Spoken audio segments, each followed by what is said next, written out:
Ay,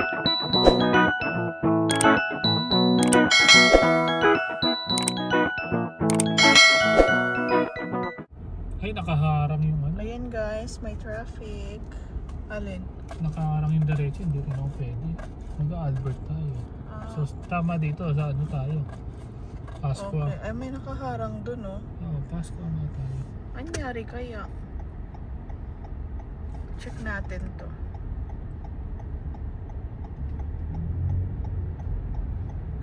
Ang dami nila. 1, 2. Alam mo kung anong nangyari, nakita ko pagpasok ng ano?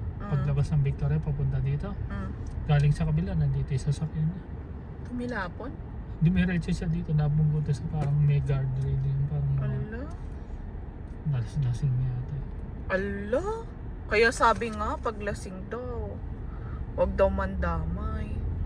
Okay lang sana kung nagsarili, no? Walang nadamay, pero nadamay yung parang yung harang na ganun. Tama. Hindi, pero kita mo, itong mga to uuwi na galing trabaho para sa pamilya nila. Ano yan? May call. Nabi na, 269 yun. Saan yan? May ano. Ganyan pag ano eh. Ayan oh. Kaya kahit pala dumiretso, hindi ako pwede. Dito ka dadaan. Akala ng iba na. Ang dami. Yan o. Bababa ko mamaya pag tapos ng pulis. Baka kasi maano tayo. Ayan, tuloy na natin kasi may banggaan nga. Nabili siguro yung sobra sa speed limit. Parang tinutow na. Oo, kanina yung nagtotow. Oo, dalaw. Uy, ilan sila oh?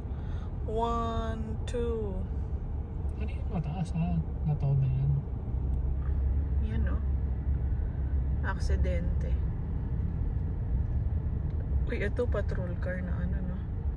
Yan oh guys. Tignan yung ano, harap ng ano. Hindi ko nakita. Huwag mo nang tignan. Ay, oo nga.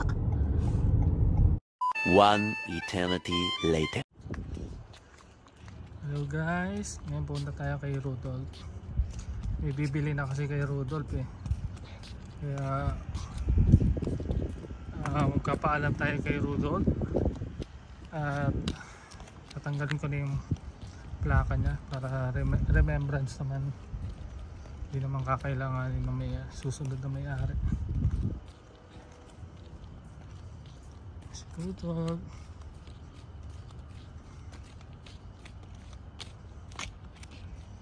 Oh, you say bye-bye to Rudolph kayo din. Bye, Rudolph. Okay, ingat ka. Ingat ka, Rudolph. Okay. Naganda pa ni Rudolph, oh.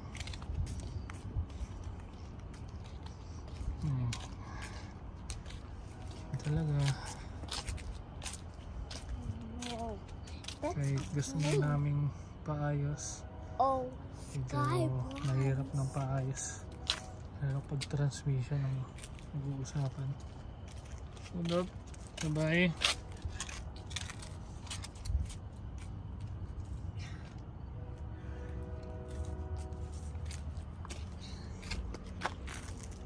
Wala naman number.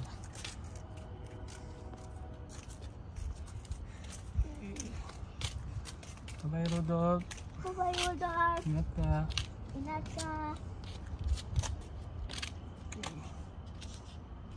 Bye-bye. Tingnan natin yung ano, yung plaka niya.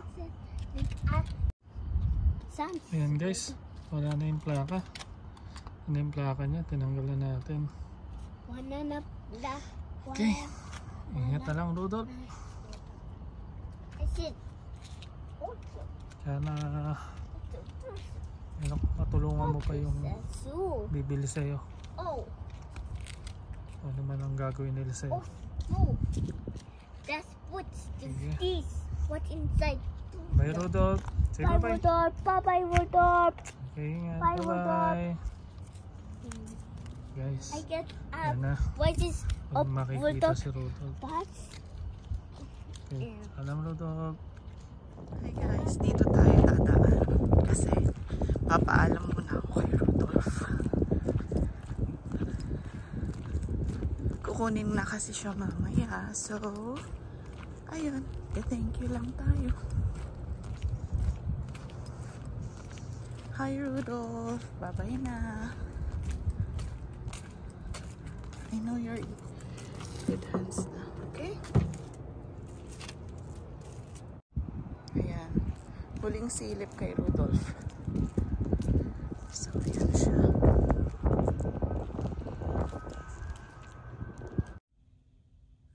Hi ka-dreamers! Good morning!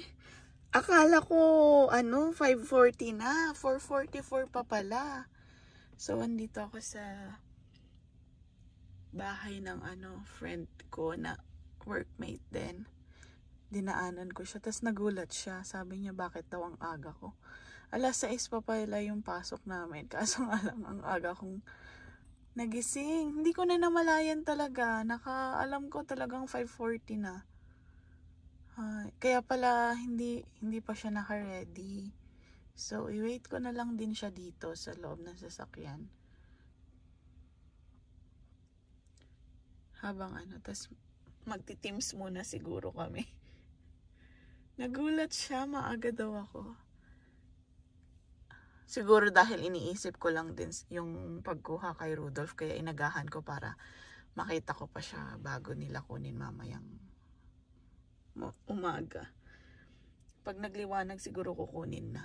Tinanong pala ni Daryl about doon kung anong gagawin kay Rudolph, kung aayusin ba siya. Sabi, Chinese daw yung kumuha eh. Sabi, hindi daw, kukunin na lang daw yung mga parts niya. So, ayun na nga. May magiging purpose pa naman yung mga parts ni Rudolph. Pwedeng kunin yung upuan, lahat. Pwedeng kunin yung mga okay pa. Lalo na sa makina niya. Kasi working pa yung makina niya. So, ayun. Hanggang sa dulo, naka-help pa rin si Rudolph. Binili lang siya sa halagang 600. Including yung battery na bago na. Na 7 months old pa. So, wala lang. Okay na yun. Siguro. Nalulungkot lang ako kagabi kasi sabi ko, hala, kinuha na ba? Sabi ko kay Daryl, hindi pa naman daw. So, binidyohan ko lang siya for the last time para lang may remembrance ako sa kanya. Kaya yun talaga, guys.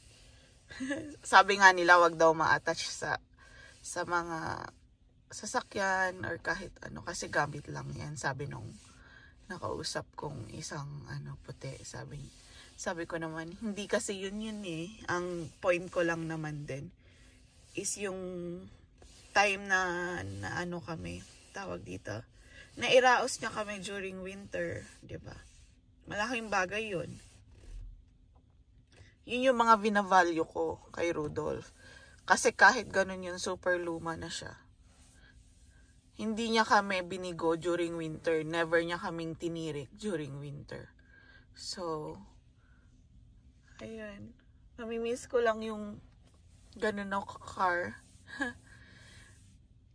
Pero okay lang naman din tong si Olaf. Baka magtampo, guys. Ayan. Binibigyan ko ng pangalan yung mga sasakyan. Ewan ko din kung yung iba ganun din ang ginagawa. Kasi kino-consider din namin na part of the family kasi everyday natin siyang ginagamit. So, malungkot ulit na araw ito para sa akin. Medyo emotional na lang din kasi malapit na rin yung pasok. Magkakaroon na naman ng adjustment sa mga bagay-bagay kasi kailangan ni Kaden pumasok ng tanghali kasi yung pasok ni Kaden hanggang hapon. Nasa work pa ako that time. Kaya hindi namin ma-figure out kung paano. Update ko na lang din kayo dun sa pagiging strategy namin. Pero so far naman, hindi yun yung pinaka-concern ko. As long wala nang kakaba-kaba during winter kasi okay na tong sasakyan na gagamitin. Ayun lang. Then sa mga nagtatanong pala kung kailan kami lilipat. Bale na extend pa yung contract namin. I mean, hindi siya na extend. Parang tatapusin na namin yung contract namin until November 29. So, ayun, winter time na pag maglilipat. Depende, bahala na siguro si Batman kung anong maging ihip ng hangin. Ayan, na-miss ko tuloy mag-vlog. Kasi na-busy na rin. Daming ganap din kasi. Then, yung mga questions nyo sa FB, sasagutin ko na lang din. Siguro pag ano. Pero nasagot ko naman na sila sa private message.